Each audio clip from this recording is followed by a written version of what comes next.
എല്ലാവരും പറഞ്ഞതുപോലെ എനിക്കും ഈ ധ്യാനം എന്തൊരു ഡിഫറെൻ്റ് എക്സ്പീരിയൻസ് ആയിരുന്നു. കാരണം ആദ്യം എനിക്ക് പറയാനുള്ളത്, ഇന്നലത്തെ വൈകിട്ടത്തെ ക്ലാസ്സിൽ എനിക്ക് ഏറ്റവും ഇഷ്ടപ്പെട്ട വിശുദ്ധ കൊച്ചുത്രേസ്യയുടെ വാക്കുകളാണ്.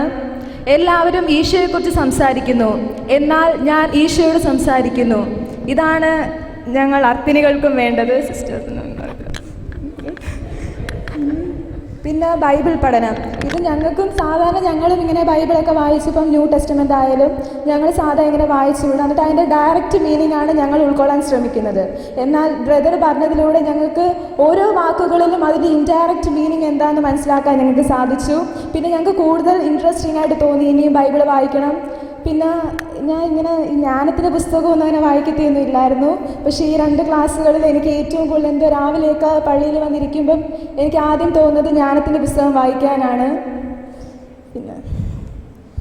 പിന്നെ പറയാനുള്ള കുംഭസാരം നമ്മൾ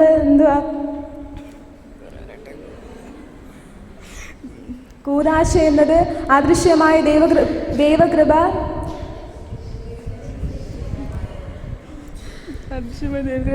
ദൃശ്യമായ അടയാളമാണ് കൂദാശ. അതിന് ഉത്തമ ഉദാഹരണമാണ് കുംഭസാരം. എന്നാൽ പലപ്പോഴും നിങ്ങൾ അമ്മമാരായ സിസ്റ്റേഴ്സ് പോലും പലപ്പോഴും ഈ 10 പ്രമാണങ്ങളെ 10 കൽപ്പനകളെ ആശ്രയിച്ചാണ് നമ്മളൊക്കെ കുംഭസാരിച്ചിരുന്നത്. എന്നാൽ ഇന്നു മുതൽ ഞങ്ങൾക്ക് മനസ്സിലായി, നമ്മുടെ 10 പ്രമാണങ്ങളൊക്കെ ഓൾഡ് ടെസ്റ്റ്മെൻറ്റിലുള്ളതാണ്. എന്നാൽ അതിലേക്ക് അതും വേണം. Thank you.